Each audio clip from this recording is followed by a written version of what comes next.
Okay, so here we are. Hello everybody, it's 12 o'clock noon and we're going to start our presentation. I'm Jackie Druin and I'm the president for developing the subgroup for oncology, HIV/AIDS, and hospice and palliative care within the World Congress for Physical Therapy. And today we have the great good fortune of having Sara Pullen from Atlanta, Georgia here, and she's going to be talking about her work with HIV/AIDS patients in that area. So Sara, I'm going to let you take it away and tell us a little bit about yourself and your patients and then begin the presentation. One thing I'd like to reinforce is that Sara will present her work, and then at the end, about the last 10 to 15 minutes, we'll leave time for questions, comments, or networking. So save your questions till the end. All right, Sara, take it away. Hello, good morning or afternoon or good night, depending on where you're logging in from. And thank you all for joining us today. And thank you so much to Jackie for coordinating this, and Naina Chigbo, if she's here yet, for all of your help with this. And my name is Dr. Sara Pullen, and I'm a faculty at Emory University Doctor of Physical Therapy program. It's at the Emory School of Medicine. And my research and clinical passion and interest is working with people with HIV and AIDS. Clinically, I have the great fortune of working at a freestanding AIDS clinic. It's one of the largest in the country in the U.S. And I joke to my patients that it's one-stop shopping. They get their primary care there. There's an in-house pharmacy, mental health, food bank, even casework, pretty much everything, even the dental clinic there. So I have a sort of a utopic situation clinically where I can work with patients who are anywhere from being very high functioning to very sick, and if anything comes up, I can just literally walk down the hall and get their doctor to help them out if need be. So that's my clinical context. I'm specifically interested in, physical therapy interventions for people living with HIV and AIDS, and I was so thrilled when Jackie asked me to do this because I'm hungry for colleagues such as yourselves to be networking with. I think that we are a very small group of PTs who are so interested in HIV and making people have improved qualities of life. So I'm really excited that hopefully from this we can do some networking professionally. So I'm going to shut my camera off so I don't distract myself talking, and I will go right to the slideshow. And if we can save questions for the end, there is a chat room. If you scroll up, and there should be a menu bar, and you'll see chat. And if you see that, you can actually type a question in. If you think of it, you think maybe you'll forget, you can go ahead and type it in, and at the end we'll have some questions, some discussions as well. Before we do that, I was interested actually in looking at, if you could all look at the bottom of your screen, the participant screen, and let me know how many of you work with people with HIV/AIDS, specifically in a PT context. If you can check the little check mark here, I'll be able to see. Great, so we've got 3. We've got 6 people, looks like. Great, okay. Just writing this down for my own interest. Great, thank you. So I will go ahead and turn that off, and I will, okay. So let's go ahead and get started. Can everyone hear me? Okay. So we'll start our presentation with physical therapy interventions for people living with HIV and AIDS, current research and clinical applications. The learning objectives for our webinar you all will be able to recognize current research regarding HIV and physical therapy, which I'll identify as PT throughout this conversation, identify PT interventions for common HIV-related impairments, and apply the information that you learn here into your own patient care. Part 1, we'll hear about HIV/AIDS, a historical overview, a brief epidemiological profile. Part 2, multi-system involvement in HIV and AIDS. Part 3 is our role as PTs in the care of this population. Part 4, we'll look at treatment-specific approaches to the care of people living with HIV/AIDS, and last will be case studies from my own personal clinical experience. So let's first talk about a historical overview and epidemiological profile. And first, before we start, I will have a bit of an apology or disclaimer that this is sort of U.S. focused. Most of the history I'm talking about has been in the U.S. I've tried to include some international as I can, but at the end of the presentation during the question and answer, I would absolutely love to hear from you all who are not from the U.S., kind of your perspective about when these landmarks may have happened in your countries of practice or of origin. So in the 1980s, the first HIV/AIDS infections were identified. And I put this clipping here on the left, my left, looking at the screen. It was the first time from a major publication in the U.S. that HIV, or what was HIV, if not by name at that time, was referred to in the media. And the title, as you can see, is Rare Cancer Seen in 41 Homosexuals. And of course, we wouldn't use that wording, any of that wording, for many reasons now. And we see that, and it's pretty chilling to me to see, the New York Times is one of the major publications, periodical newspapers in the U.S., and it's talking about how in 2 years only 8 had died. They said 8 people died inside of 2 years, and we know now that, of course, there were many, many more. And when this article came out in the New York Times in July of 1981, there was an onslaught of not emails at that time, I almost said emails, not that time, phone calls and writing to the Centers for Disease Control and to local state health departments saying, oh my, physicians saying, oh my goodness, I have patients like this. Yes, I do too, I do too. And all of a sudden, the government, the CDC, the FDA, we're really seeing that this is a huge issue. It's not just 8 people who've died of this. This is a major epidemic. However, with that epidemic, a main concern was that there wasn't sufficient government response. So there were all these people dying, getting sick, dying very quickly, and a real lack of attention from the government. And so in the 1980s, I like to say, despite all of the physiological, virological issues that were going on with HIV, for me, one of the most compelling things about this time was the birth of the grassroots organizations to fight HIV and to put pressure on the government. So at the picture on the right, you can see the black flag that says ACT UP. This was an organization that was a major driving force behind saying to the Food and Drug Administration, FDA, we don't have time. We don't have time for you to have, a 5-10-year process of approving a drug for the market. We need it done right now. And they were very successful after much, much work, and unfortunately, thousands of people dying before then, to finally push through some antiretroviral medications to be approved and disseminated widely. And ACT UP stands for AIDS Coalition to Unleash Power. So these are just some milestones of HIV in 1997, highly active antiretroviral therapy, HAART. I also refer to it as ART, depending on, the literature refers to it as both. I say in this presentation, I refer to it as ART, shorter to type ART, became the primary treatment for HIV/AIDS. And so that, you may remember AZT was a drug that was used frequently in the early days. And this was the first time it was also called the triple cocktail. It was a combination of drugs that were found to be effective in holding back the virus. And I just want to interrupt myself just for a moment, just to make sure your microphones are muted.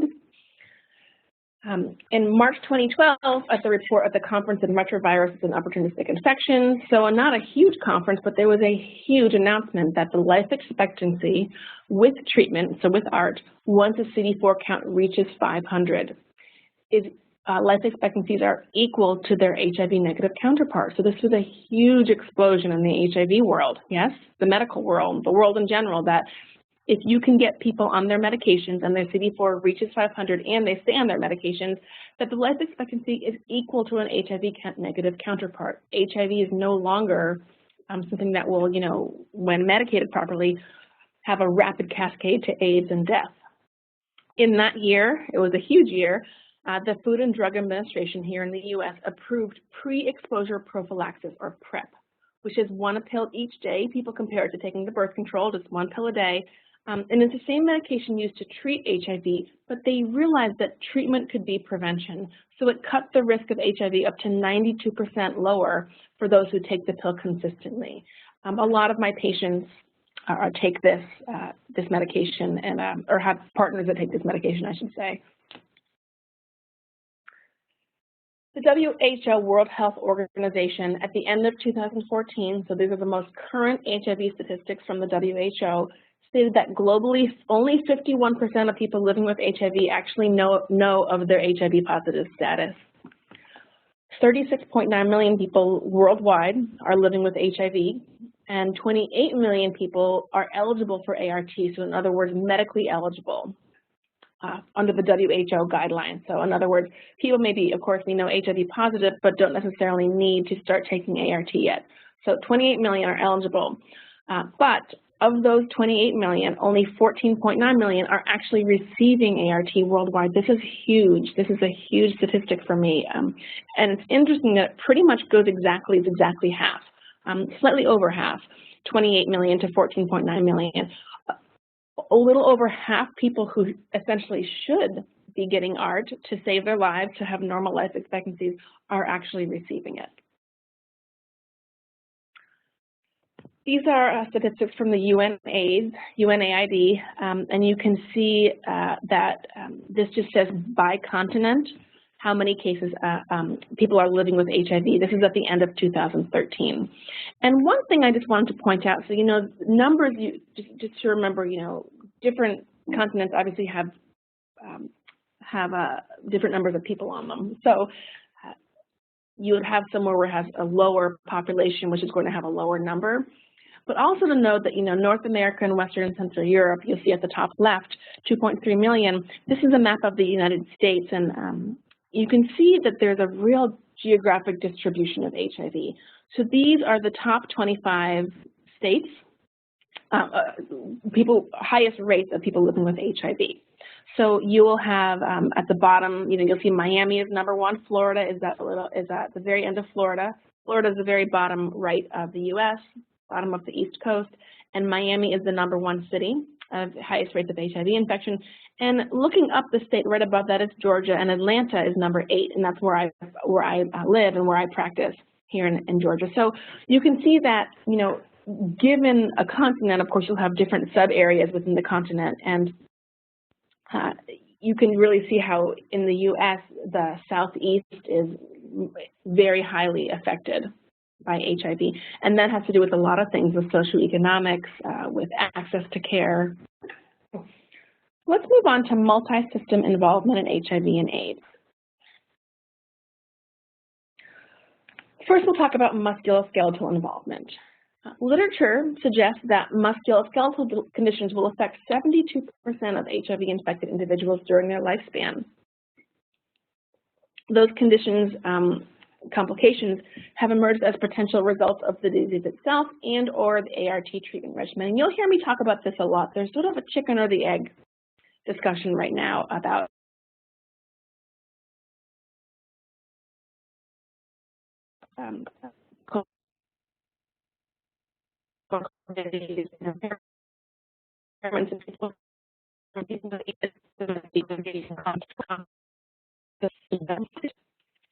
low bone mineral density, or BMD, has been associated independently and as the of ART. Most commonly seen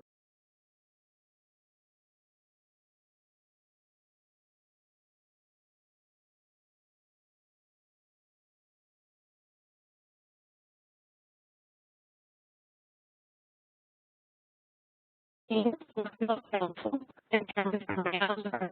low back pain, fractures.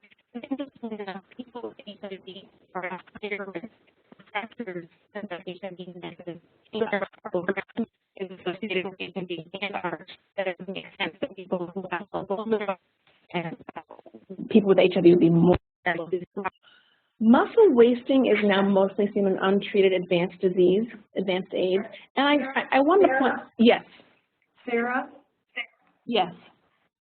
Sarah, I'm sorry to interrupt. I just wanted to let you know, right now you're breaking up a little bit, and it's not your fault. This program sometimes runs a little slow, so you might want to take about a 10-second timeout and then start again while the program catches up. I'm really sorry to interrupt.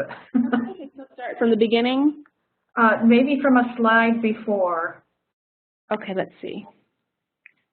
Like maybe here or? No, we've seen all that. No, that's good. Right where you were, maybe just one slide before is where you started to break up. And I apologize. It's just an issue with the software. Yeah, that's good. Okay. Sorry. I'm going to have to interrupt again. And then all it is that the software is still recording you, but sometimes it garbles it while it's trying to catch up with what you're saying. So I apologize to everybody. I'm going to mute myself and Sara can continue. Okay, so thank you, Jackie, for letting me know that. Okay, so just to review, literature suggests that musculoskeletal conditions will affect 72% of HIV individuals during their lifespan. In musculoskeletal and orthopedic complications have emerged as potential results of the disease itself and or the ART treatment regimen. And a really good example of this is that low bone mineral density has been associated independently with HIV and as a direct effect of ART. So there's this sort of chicken or the egg concept going on. What came first, right? What's causing what? And again, the low bone mineral density is a great example of this because research shows that it can be an effect of HIV and as an effect of ART.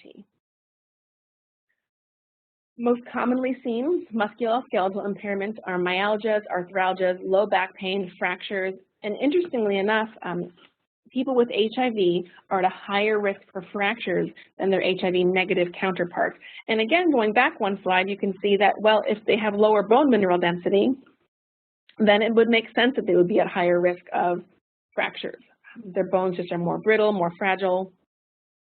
Muscle wasting is now mostly seen in untreated advanced disease, the changing face of the disease. So I put that because, you know, when I first started practicing, the first patients I would see with HIV, and this was in the early 2000s, like 01, 02, when I was my first clinical exposure, and I would see people who had AIDS and had this muscle wasting. They'd have the sunken cheeks, the lipoatrophy, the very thin arms and legs, and they looked, people, and I say they, meaning people with AIDS, really looked incredibly ill, incredibly cachectic, very sick. And this is mostly seen now in untreated advanced disease. So if you have someone who's HIV positive, and I always tell this to other PT colleagues, you can't quote unquote tell if someone is HIV positive. People can be extremely healthy walking around with HIV. So this is more the changing face of the disease. You know, it's not that people with AIDS are automatically looking very sick and very ill anymore.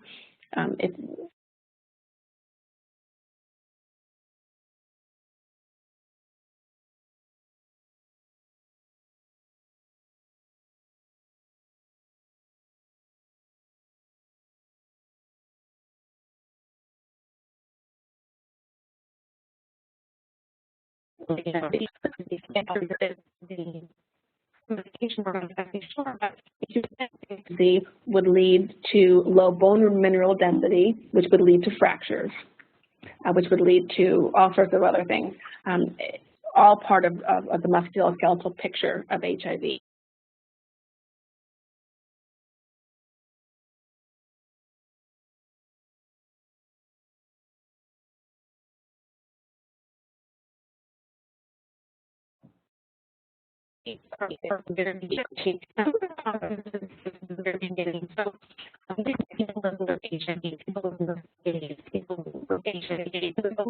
I say mostly, for this presentation's purposes, people living with HIV and AIDS, because of course they're two different things. HIV, we all know, is the virus that causes AIDS.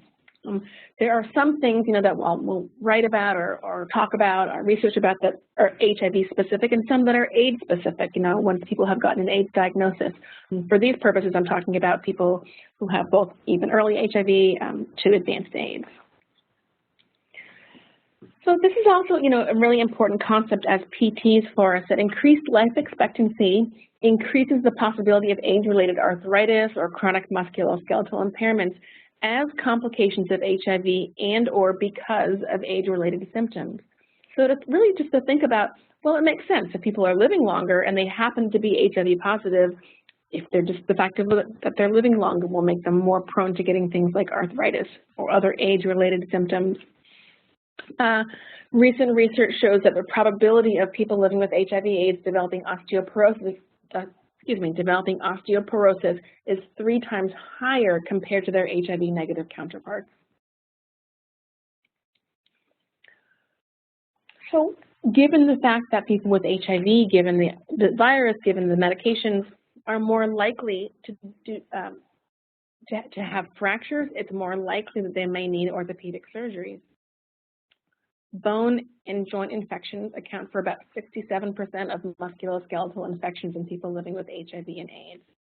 However, interestingly enough, recent findings show that there are statistically insignificant differences in orthopedic post-op infections, complications such as infections of HIV-positive.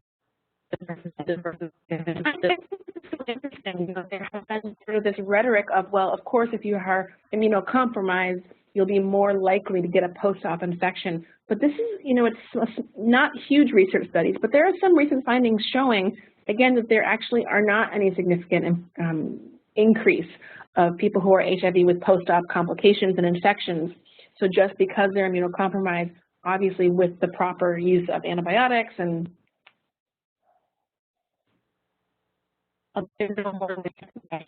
meaning HIV status may not be a reason to delay or forego orthopedic surgery based on HIV status alone. One thing I can particularly think about is people with avascular necrosis. I have some patients who said, oh, I had it, forever and it hurt so much and they couldn't walk. They were in a wheelchair, and then replacement and changed their life. So that's sometimes more robust studies are certainly needed about this. They're pretty small studies, but I think this could be a potentially something that could really, really improve someone's quality of life if surgically speaking, there wasn't that same sort of fear of, well, if someone's HIV positive, we don't want to risk the infection.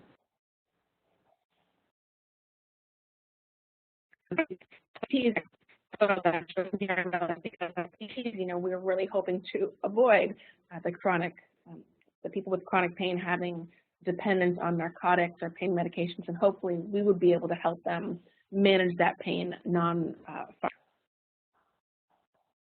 Chronic pain affects an estimated 39 to 55 of people living with HIV and AIDS in comparison to the 25% reported in the general public. So depending on what side of the statistic you're looking at, it's almost twice the amount. Sources of chronic pain for this population are multifactorial, arising primarily from disease progression, opportunistic infections, side effects from ART, and the development of non-specific chronic diseases. And, all of us who have worked with people with HIV and people with chronic pain, non-HIV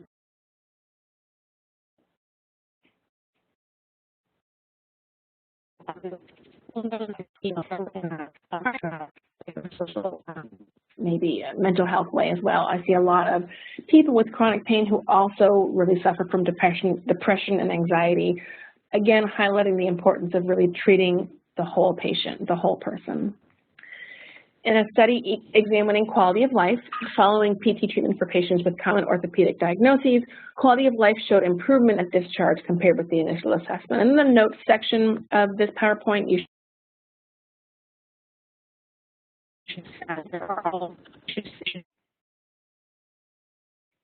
in a study done by myself and our colleague Nina Shigbo in Nigeria and some of her other colleagues in Nigeria, we looked at a case study at a patient who did a 12-week physical therapy intervention after an initial assessment, and Nina was a PT who did this excellent work with this patient. And we looked at the SF-36, the short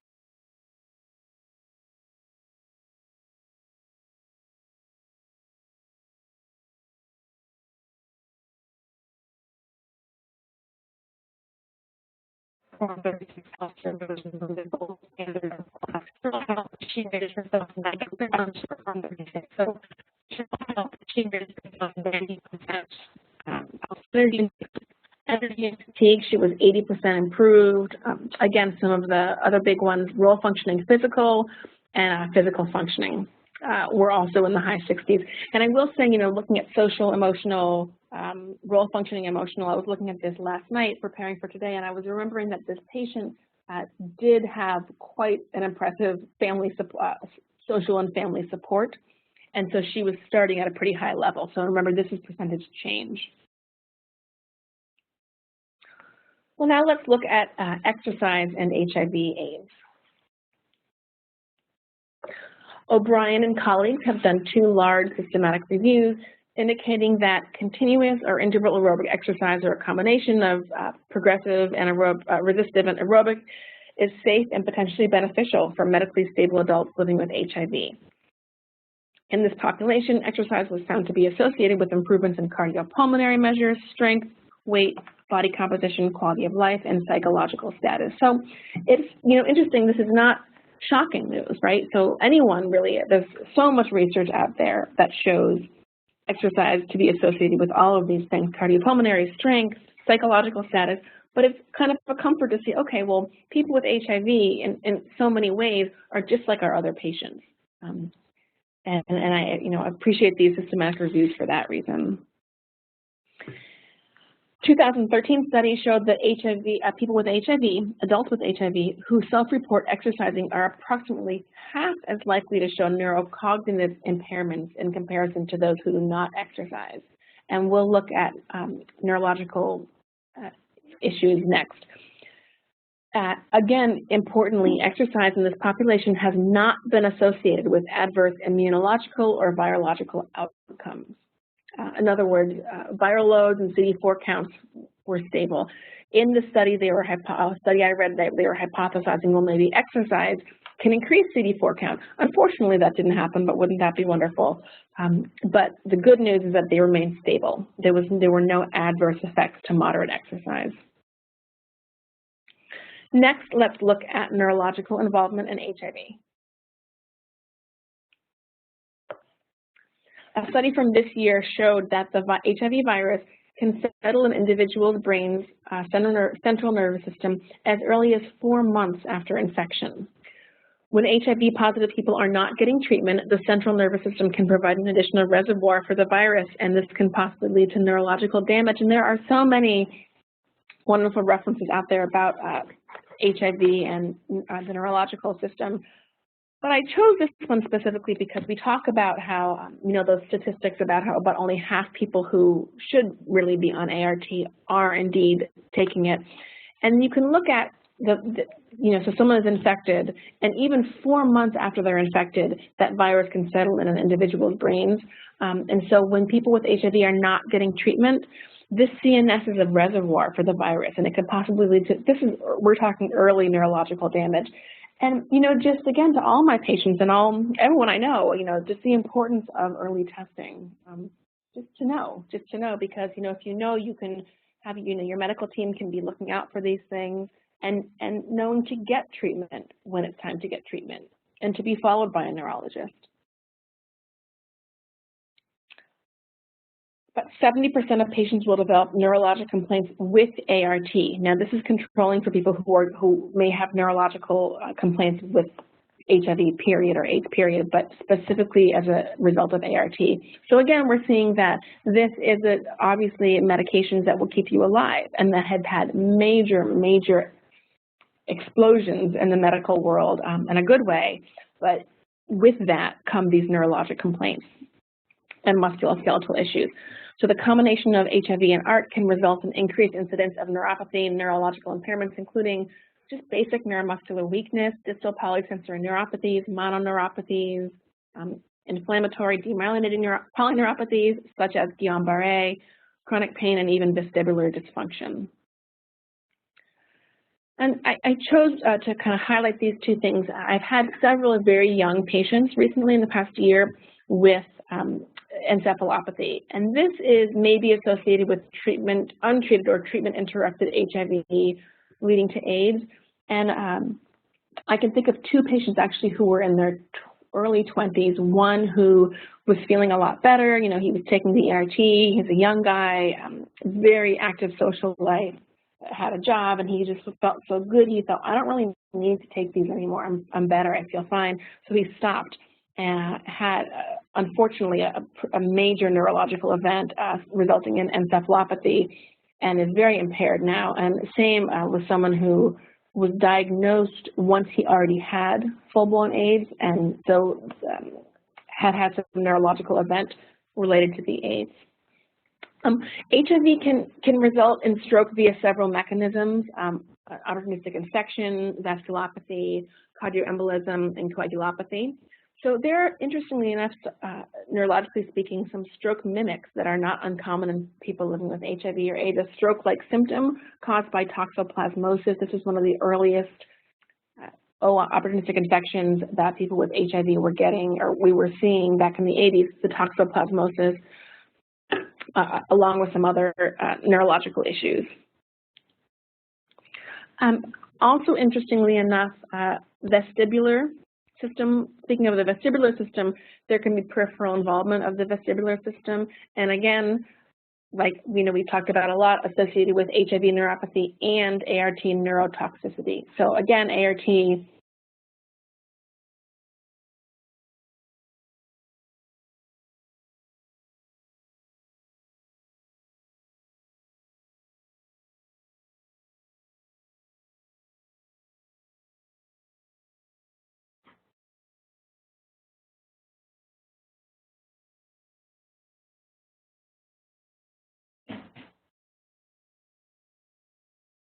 Sarah, it's Jackie. Can you hear me? I think the volume has cut out on your presentation. Sarah?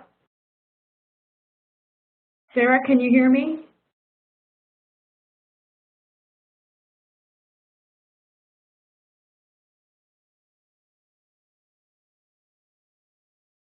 Sarah?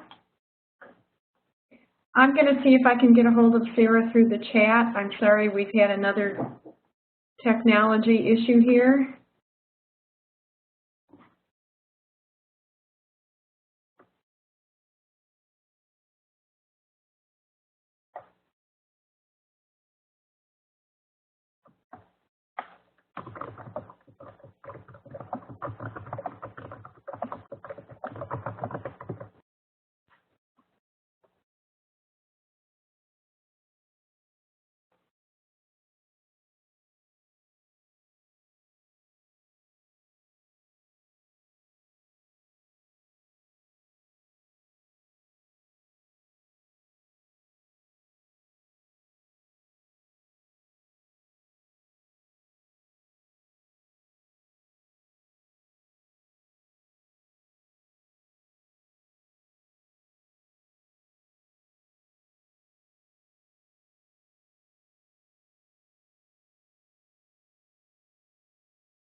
You've reached 404-520-2297.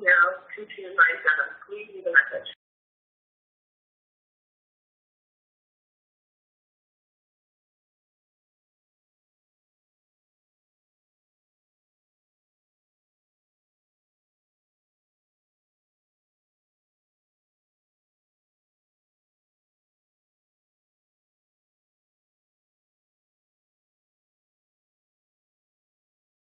Hello, everybody. This is Jackie Drew, and it appears that Sarah's computer cut out from the system. So I have called her by telephone, and I'm going to try and get her back to finish up. Maybe in the few minutes that we're waiting for her to rejoin, if people have some comments that they would like to talk about or some networking we'd like to do. I noticed that David Ketras had a comment about the CD4 levels at above 350 may be sufficient for elective surgery. So, David, would you mind commenting about that?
Okay, am I back on?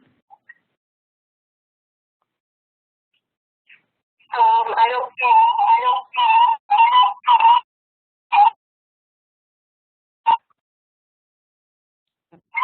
Can you all hear me?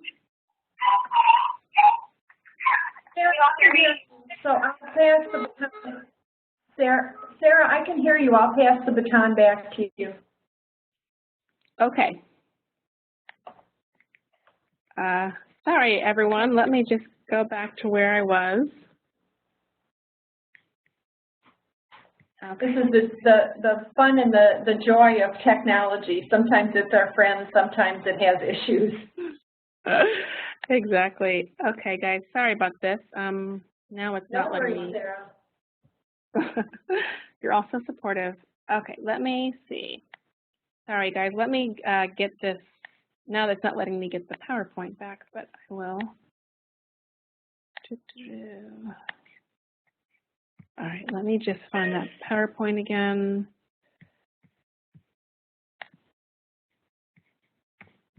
Okay. Sorry, guys. One sec.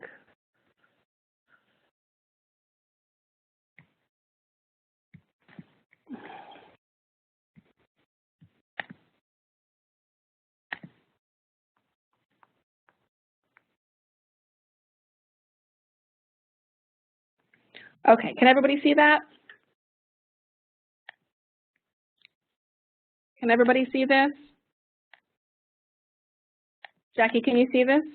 No, Sarah, I'm not able to see it. Oh, okay. Gosh. Did you go to the top where it says View and click on Share Desktop? I'm sorry, under Share and then My Desktop. Yeah, let's see. Here you go. It's coming now. All right. Sorry for that technical glitch, everybody. Okay, so let's go back to where we were.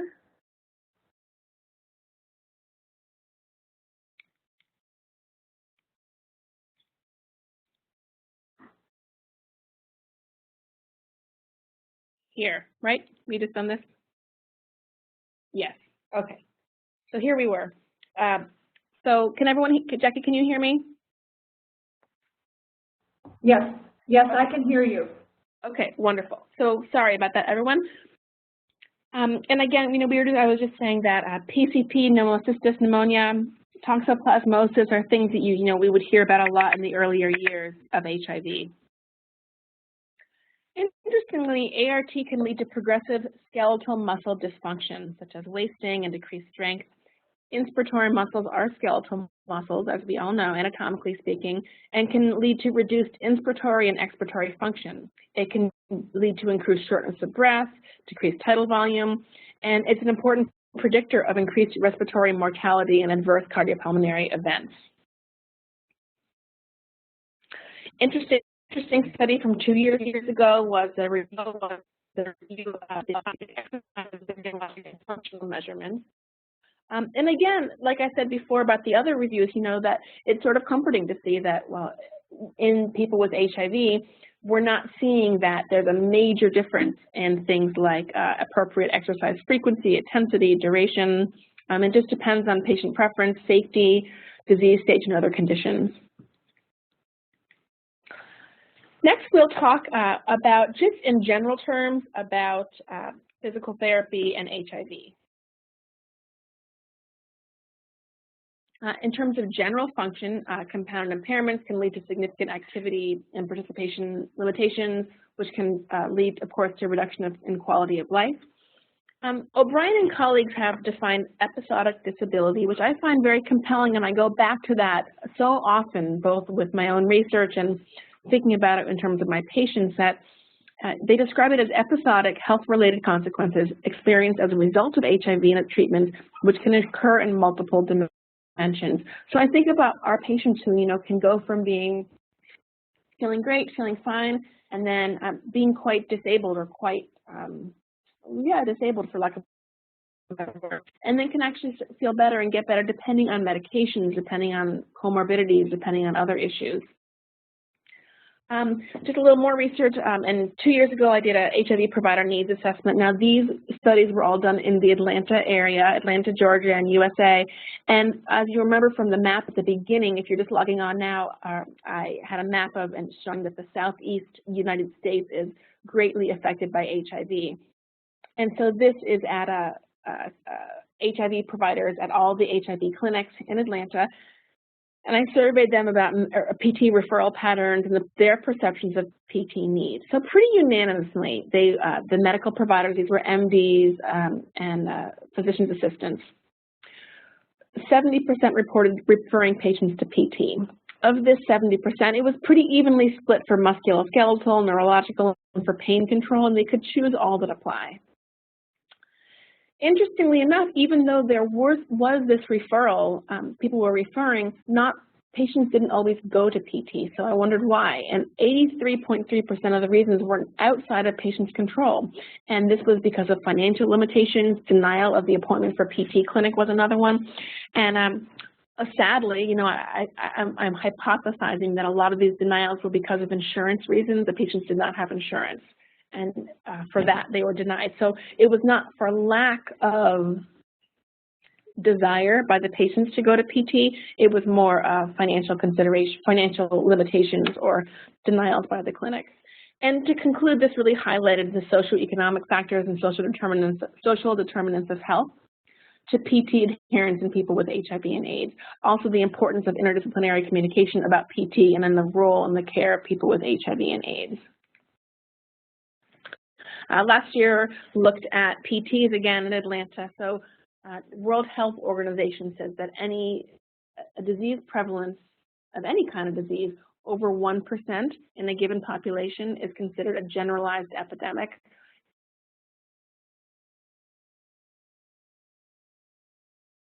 You know, being one of them, the HIV prevalence is at 1.34% as of last year. So it's considered a generalized epidemic area of HIV. I looked at 129 PTs working at the 5 major hospital systems in the city.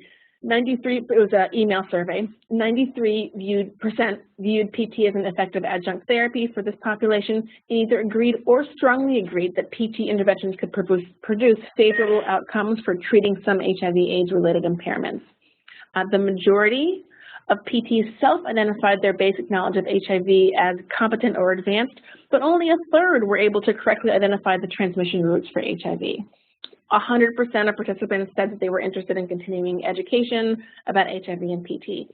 So in a city with an identified HIV epidemic, the PTs in the 5 major hospital systems agreed that PT is an important part of HIV care. However, they have low levels of knowledge regarding basic disease process. This really highlights the need for clinical and academic training on specific HIV-related content in the context of PT. Next, we'll move on to treatment-specific approach to the care of people with HIV and AIDS. And this will be a review for everyone here because, you know, I think most of us work with this client population. HIV may be included in the patient chart, but the patient may not want to disclose this information. You would want to know the most recent CD4 count or viral load. Have they had any recent hospitalizations, HIV-related or non? Neurological history, psychosocial issues, and medication compliance access.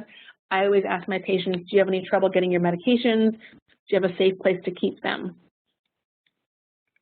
You know, a question I get a lot from other PTs is, well, how do I ask about it? You know, sometimes you'll have people say, when I got the virus, or when I got infected, or when I got sick. And, you know, I always say, well, how would you ask about hypertension? You know, I see that hypertension is listed here in your chart. I see that HIV is here in your chart.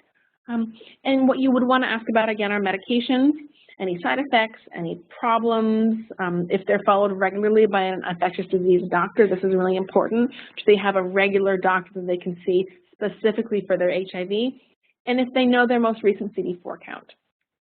Why is this important? Because disease process, disease stage would be important in how well they are, how well they're feeling, how well they are, just in general physical health. You know, I hope that all of you are shocked when I say do not ask how they were infected. Shocked because you would say, what? Who would ask that? But, you know, I've had patients say that their dentists have asked them, not at the clinic, not the dentist at the clinic, at our clinic, but other dentists have asked them how they were infected with HIV. And so it's just still sort of very sad and shocking to me that people would ask their patients that. Social support, really important for this population, including any history of depression or anxiety, family support. Do they have friends or a partner or a significant other? What's their living situation? Is it stable? Or do they have any safety concerns? And be sensitive to stigma that client may have experienced, including from family, work, and friends. And unfortunately, in 2015, we still see this. I always ask people, what's your living situation? Do you feel that you have good support? Who are your support systems? And people still, unfortunately, given all sorts of reasons, lifestyle, sexual orientation, history, have been estranged from their families sometimes, unfortunately, and so you want to make sure that your patients have good social support.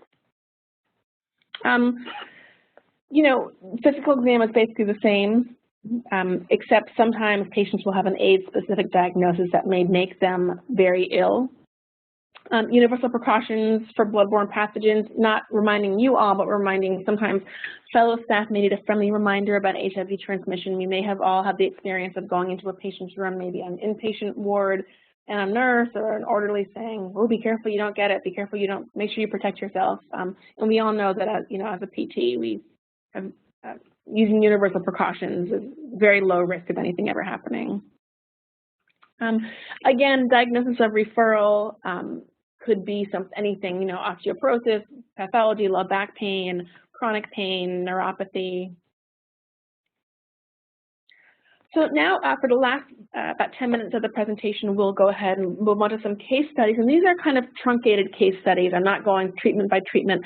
And these are patients who I feel, they have pretty average, not average, but common diagnoses. But each of them has something pretty specific related to their HIV that I wanted to just share.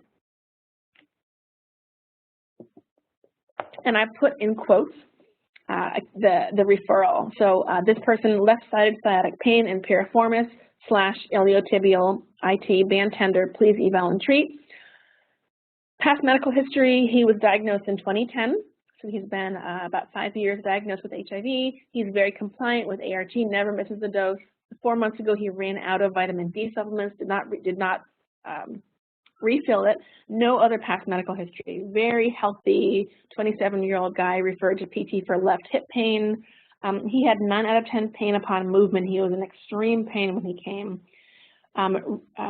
So anytime I, had ranged his hip, he was in extreme pain. So I sent him for an MRI of the left hip to rule out avascular necrosis. Certainly we can see people with AVN, but you would do different treatments if they did or did not have it. So if I have a patient otherwise healthy, I have my red lights going off a little bit that he ran out of vitamin D supplements. He's a long-term 5-year survivor of HIV. I'm immediately kind of flashing in my head, what if this is avascular necrosis? Luckily, MRI said no fracture, no avascular necrosis or other lesions, so we can move on. He works full-time as a museum tour guide, full-time living with family or with friends, excellent social support, and he's applying to law school. Chief complaint was that hip pain. It had been a couple weeks since I saw him. It had kind of calmed down a little bit. It was about 5 out of 10, left foot numbness and pain. So, and you all have access to these slides, so I won't go over the whole exam. But his goals were to be pain-free with all activities, to work an 8-hour shift without the need to sit over 5 minutes between tours. He had a 15-minute break between tours, and he had to really kind of collapse into a chair at that point after the tour. He wanted just to be able to rest and then get up after that. His goals are my goals, same as his, only also independent with home exercise program. Manual treatment, I did massage to piriformis, IT band, passive stretching, and a nerve glide. Also did kinesio tape to the left IT band.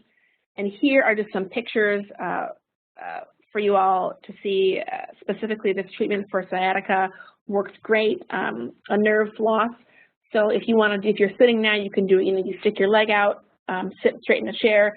You extend your neck, and you dorsiflex your foot, so you're kind of going the same way, and then you flex your neck and plantar flex your foot. And this will floss that, glide or floss that sciatic nerve. Kinesiotape for IT band, I've also put a picture of it there. You can follow the instructions, and this is a great treatment for both sciatica and IT band syndrome.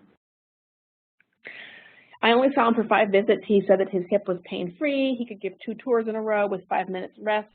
His goal was to be pain-free with all activities, work an 8-hour shift without needing to sit 5 minutes between tours, and independent exercises, and those were all met. So he did really well.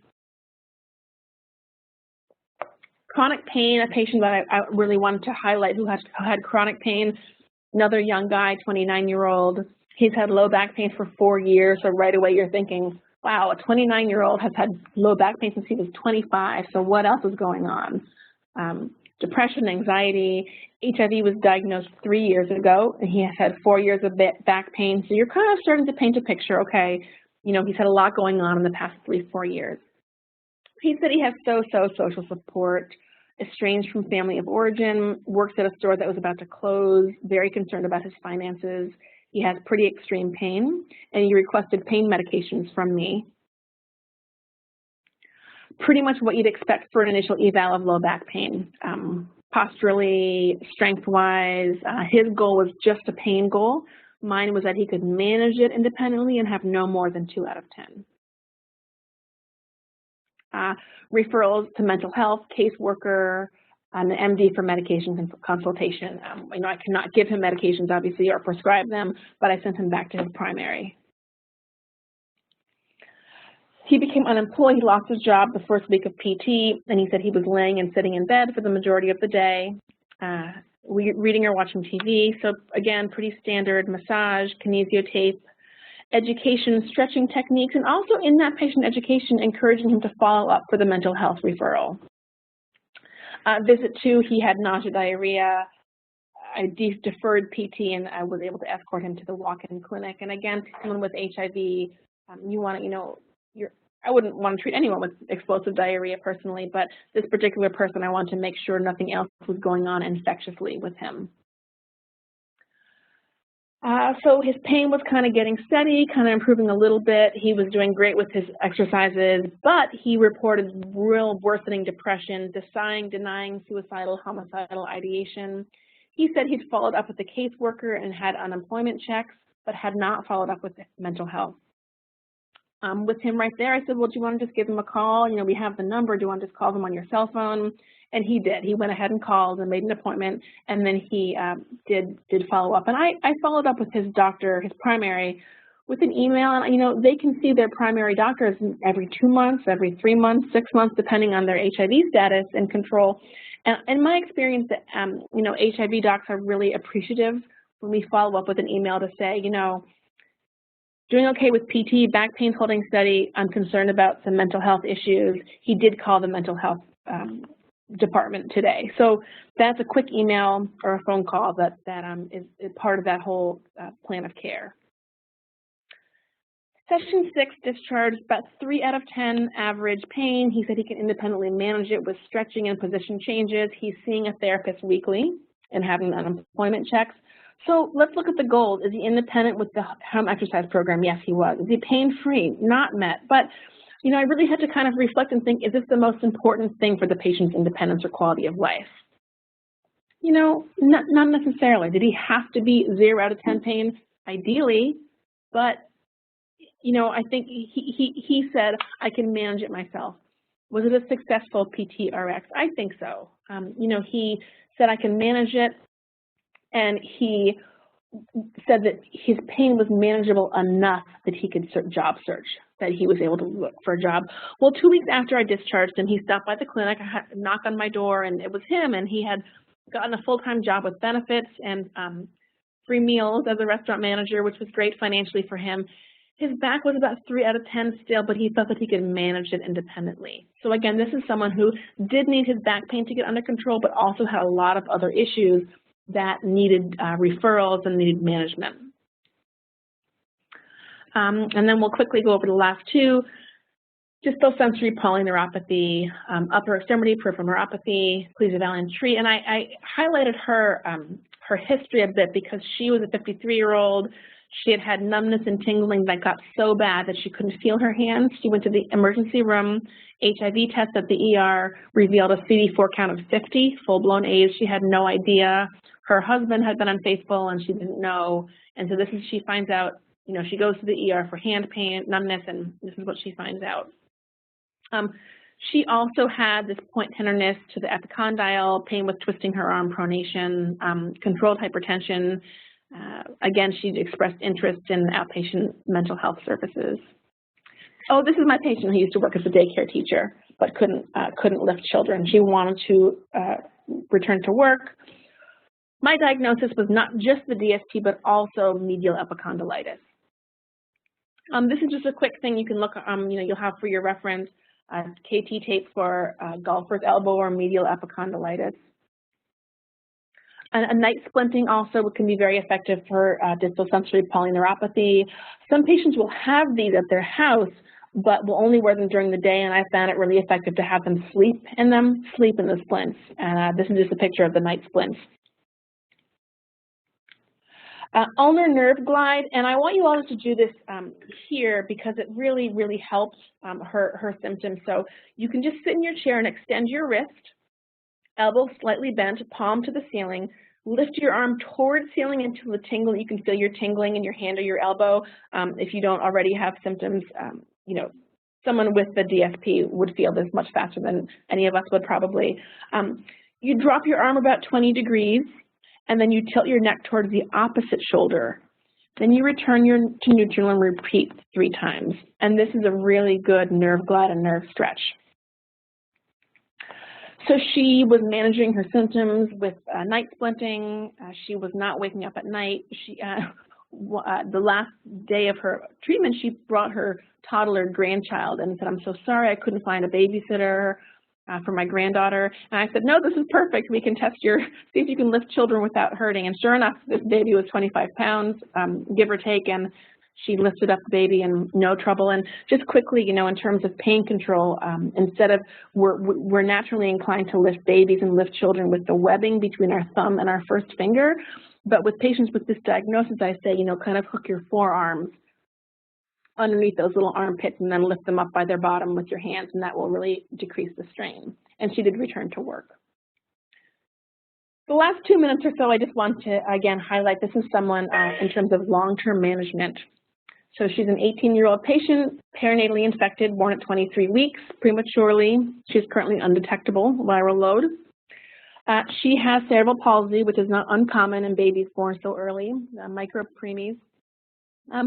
High school graduate, lives with mom and extended family. So the mom was with her, and she was really frustrated. The mom was really frustrated. The mom said, "Can she just get an electric scooter, a power chair? I mean, it takes so long to get her anywhere." Patient says, "No, I want a cane, and then I want nothing. I want a single cane. I'm 18. I want to go out with my friends, go to the movies. I want to get out of the house more." So you can see this real disconnect here.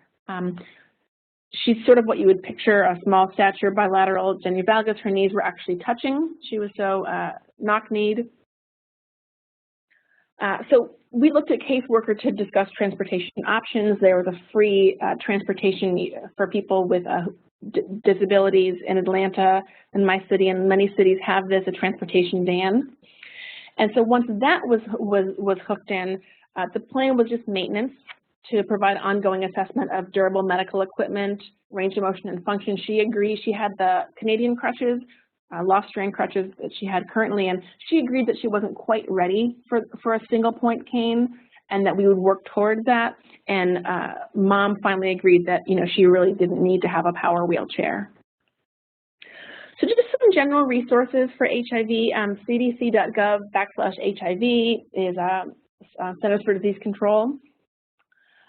The World Health Organization is an excellent resource for HIV. I go there all the time. Your local AIDS service organizations and local HIV ID clinics. I did last year just a critical review of musculoskeletal considerations in HIV, a critical review that just goes through everything from kind of nuts and bolts of musculoskeletal involvement. And also our colleagues Dr. Galantino and Dr. Keytrees have had several publications about neurological involvement, some really interesting, innovative, compelling work on neurological involvement in this patient population, so I urge you to look at their literature. And that concludes our presentation, and I would thank you all very much for being here today, and I would like to open it up for questions.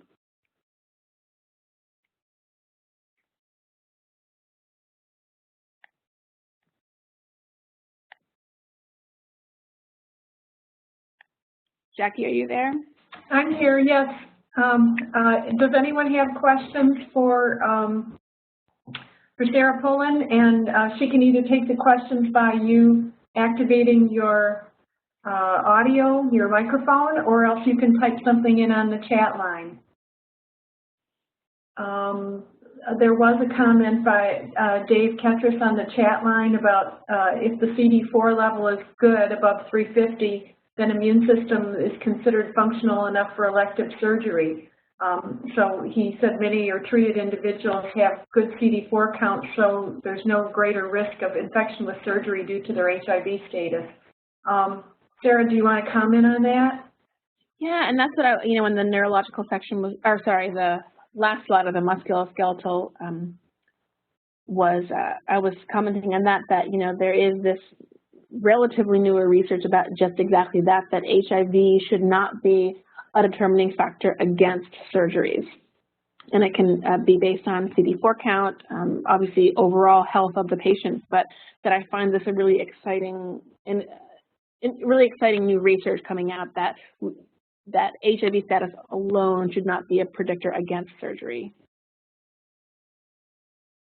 Okay, any other comments that you'd like to share, either verbally or you'd like to add to the chat line?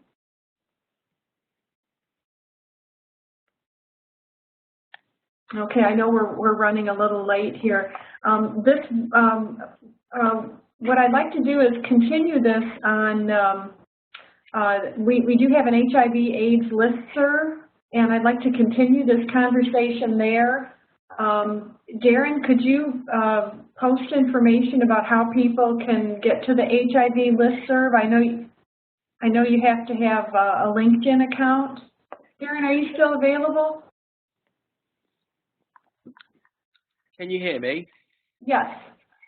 Hello there, my name is Darren Brown. I'm a therapist from London at the Chelsea and Westminster Hospital. Yeah, if you want to participate in IPT-HOPE discussions, whether that be around HIV, oncology, or palliative and hospice care, if you have a LinkedIn account, you can request to join IPT-HOPE, and we will then accept your membership as long as you're a qualified physiotherapist, and you'll be able to participate in discussions, whether that be posting relevant articles, posing questions, or providing peer support amongst physiotherapists. Great, thank you so much. Can I ask another quick question from everyone? Is it possible to again to just hear where everyone is calling in from? I'm so just loving seeing all the names here, and some of them say where people are from. But would there be a way to find out where people are signing in from? Jackie, I don't know if that's, oh, I see New Jersey. Yay, New Jersey. Yeah, maybe in the chat room, just to type in. Great, I'm not sure if everyone can see this, but you've got New Jersey, Singapore. I mean, while people are typing in that, obviously if there's any other questions, you can go ahead and. There is one from Blake. If you could explain full-blown AIDS, because that may not be a term that other countries use. Oh, I apologize. Yeah, so not everyone who has HIV progresses to AIDS. So with proper treatment, you can keep the level of HIV low enough, the viral load low enough in your body to not be to not actually have HIV. So full-blown AIDS is more, sorry, can everyone hear me? I'm getting things that's saying I can't hear from the presenter. Can everybody hear, can you hear me, Jackie? I can hear you. Okay. So again, it just sort of depends on, there are certain different markers for HIV versus AIDS. So HIV is any of the virus in your bloodstream and your blood test. AIDS is full-blown AIDS is just an AIDS diagnosis. So that would depend on CD4 count and on sorry, I'm losing my word here. They would depend on CD4 count and also AIDS-related complications.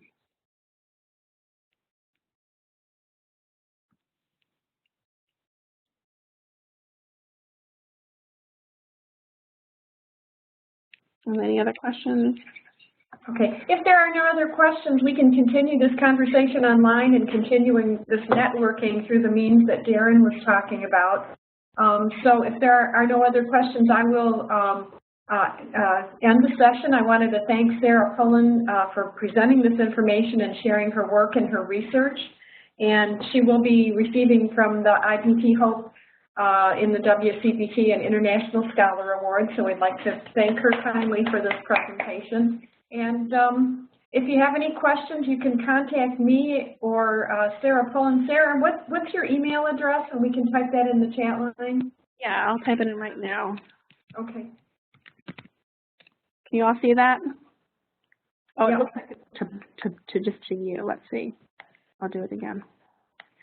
And before we go, I know you all need to get to go, but I would love to, just have more, a network for even for clinical questions. I know we have a listserv, but, it would be great to all just say, we're all in this together, and, even just clinical questions. Hey, I have a patient that has this. Has anyone ever seen this? Just so we can all network together, and it would be great to do that at an international level as well. Okay, and again, that's what the listserv that Darren has created is all about. So if those of you would care to join, there's some really good conversations, and I know some of the previous presenters, like Kelly O'Brien, is a frequent visitor there. Of course, Darren Brown, because he runs the listserv, so that would be an excellent source. And Darren, you could post how to get on that listserv, or could you add me to it? Are you on LinkedIn? I'm not, believe it or not, but I can be. For this, I'll join LinkedIn. That would be the way to do it. It's because the WCPT promotes LinkedIn. So if you join LinkedIn, and then you'll be able to find it by typing IPT-HOPE in the search box, and you'll find it that way, and then you'll be able to join in. Wonderful. Thanks so much. Okay. All right, well, if there are no further comments, I'm going to end this training session, and thank you all for being part of this. You can look for this later, and then again, I'm really encouraging everyone to join the listserv so we can continue the conversation. So thank you, Sara. Thank you. And thank you to all our participants people who attended the sessions and contributed information. So without further ado, I'll be ending the session, and have a good day, morning, afternoon, or evening. Again. Thank you.